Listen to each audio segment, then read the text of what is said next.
Hello, my wonderful friends. Megas with you on a beautiful day in Asha. Last night, I made a video called "Let's Start a Cult." Oh my goodness, we lost so many subscribers, and what's funny is some of them. Well, one of them was someone that'd been with us for years, and I was shocked. And you know they were insulted, right? And what's hilarious to me is they've never been in a cult. I was actually in a cult when I was a kid. I was actually physically and mentally abused.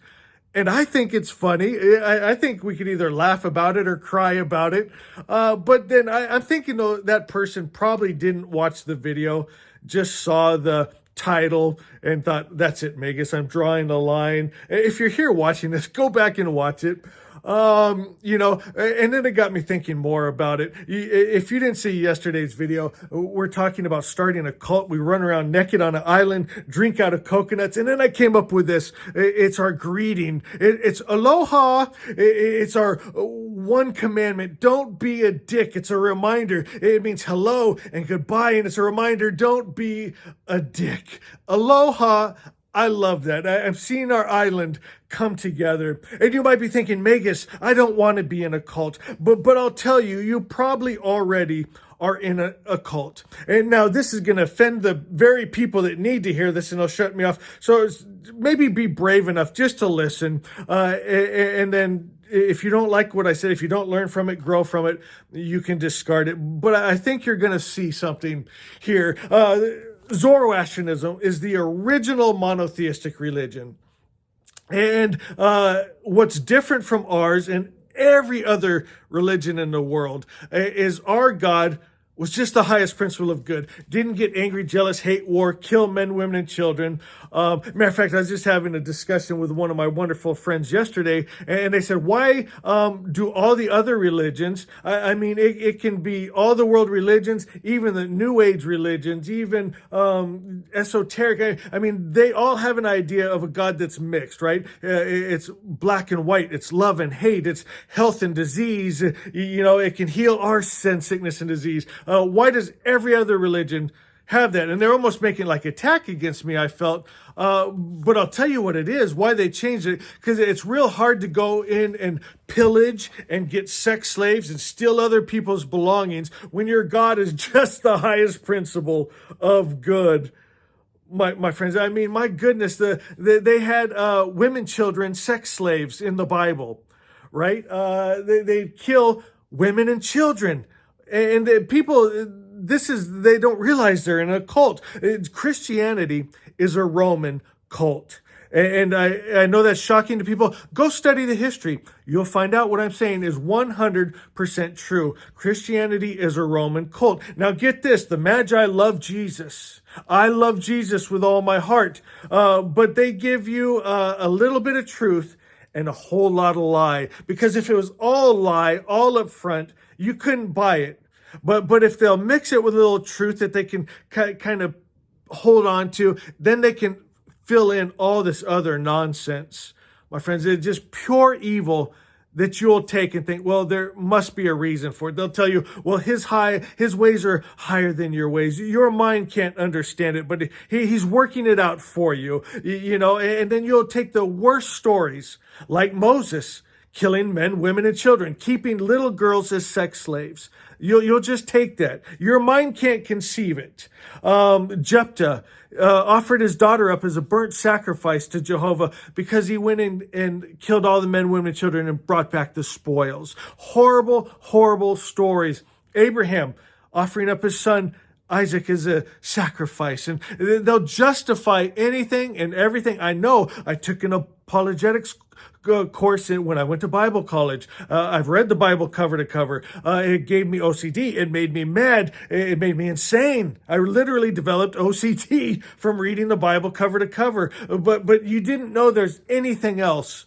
my friend. So I've tried to make a new cult because for some reason we seem to want a cult. We want a set of beliefs. We want to have faith. We don't seem to trust our eyes, trust our ears, trust our heart. That if you went in and killed men, women, and children, what would that look like? What would that sound like? What would that feel like in your heart? They don't trust your heart. Your heart's deceitful. We seem to want a cult. So I'm trying to make us a better, a kinder cult. Aloha. I use humor, but can you hear some of the truth in it, my friends? At least in our cult and on our island, God is just good. There's no confusion. Our God doesn't get angry, jealous, hate, war, kill men, women, and children. You never hear a voice in your head, hey, sacrifice your child up to me. See if you really love me. But there's no confusion. It's good or it's bad. It's right or it's wrong. You know, speaking of my friend I was having a conversation with, I'm going somewhere with this. Stay with me. I always do with my ridiculous stories. And thank you for those of you that have been around for so long and don't leave. You like this cult better. I love you guys. I was talking to my friend again, and I was telling him how I see AI is going to save the world. Just everything that is coming up. You know, it's coming up with a shot to cure cancer, right? And this friend of mine said, well, what are you talking about? AI is going to save the world. Jesus died to save the world. Now again, I love Jesus with all my heart, but I think Christians are missing it because they're brainwashed in this cult, this wrong idea. They got a wrong idea of who Jesus is and what he did. And so she said, well, Jesus died to save the world. I said, that was 2,000 years ago. Look around. Why does the Order of the Magi still send money to Shriners and St. Jude's Children's Hospital to fight cancer if the world's saved? What am I spending my money on? Those kids don't feel saved with cancer. Their parents are living in a real hell on earth. And you're telling me Jesus died to... But where's the salvation? You know what Jesus said? Well, first I'll start with what he didn't say. He did not say he was an animal sacrifice. He never said there was an angry God that demanded justice. Someone's got to die and pay for this. So he's going to send his innocent son to be an animal sacrifice, to end, right? Because Adam and Eve, they lived in a perfect garden. But because of their sin, now there's disease and suffering, work's hard, childbirth's hard, death and suffering and pain and horror, wars, little puppy dogs getting hit in the street. But Jesus died to set you free from all that. But that was 2,000 years ago. And I just saw a baby deer not long ago get run over by a car in the street, and it was quite horrific. Jesus' death didn't save that. Well, then they say, well, he's going to come back again. Now, as I tell this story, again, I use humor. But there's a lot of truth in it, my friends. You know, one of the reasons I got OCD, and now people tell me, Megas, you're interpreting the book of Revelations wrong when he comes back. And there's a real strict warning at the end of that. Do not interpret it wrong or you're going to hell. Right? That's the last words of that book. And there's no winning, my friends, with that religion, that book. I think, how about pre-tribulation, mid-tribulation, post-tribulations? 3 people, 3 sects, 3 different interpretations. So 2/3 of them are going to hell because they said the book wrong? I don't think so, my friends. But get this. So now from the time of Adam and Eve, right out of the gate, the first 2 people blew it. And so there's been all this pain, suffering, disease, war, crying, misery.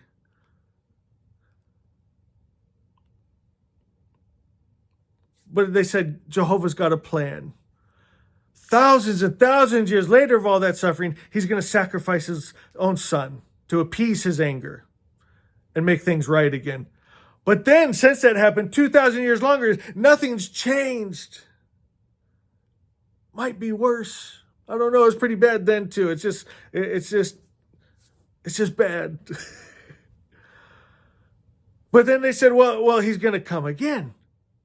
Now, from my understanding, if I remember right, and maybe I took it wrong, but this is the way my mind as a child took it when I was being taught this. That Jesus was going to come back on a white horse to save the world. And he'd have all of his saints with him. And they told me, we're the saints coming with him on horses. But to save the world, they're actually kind of talking about destroying the world. And I always thought, this bugged me. Why horses? And I tried to picture it as a kid. Are the horses running on air? Are their legs doing this in the air? That looks ridiculous. But then what if their legs are just still? That looks even more ridiculous. Just the visual bothered me. But then I realized why we come on horses, because it's an instrument of measuring, right? All us, and it said Jesus and the saints, we have to kill people until the blood rises to the bit in the horse's mouth. So we brought those horses, even though it looks ridiculous, we brought it so we can measure the blood. And even in my child mind, I'm thinking, why is the blood building up like that?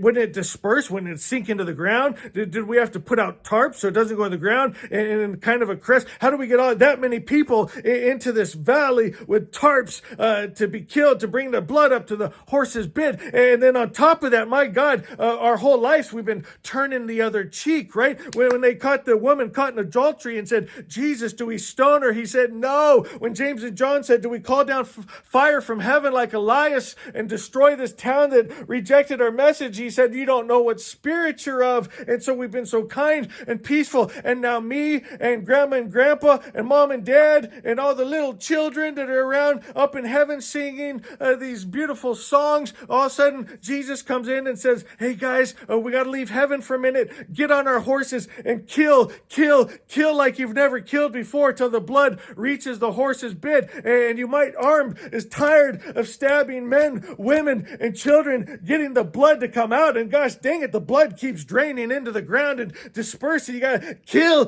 till the blood finally reaches the horse's mouth. And then we can go back to heaven.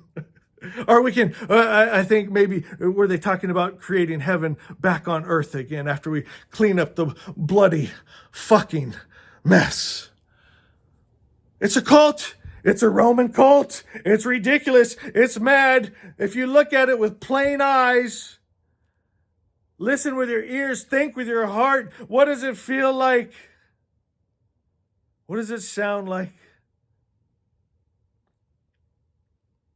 Or you just go along with the Bible said, don't trust your heart. It's deceitful.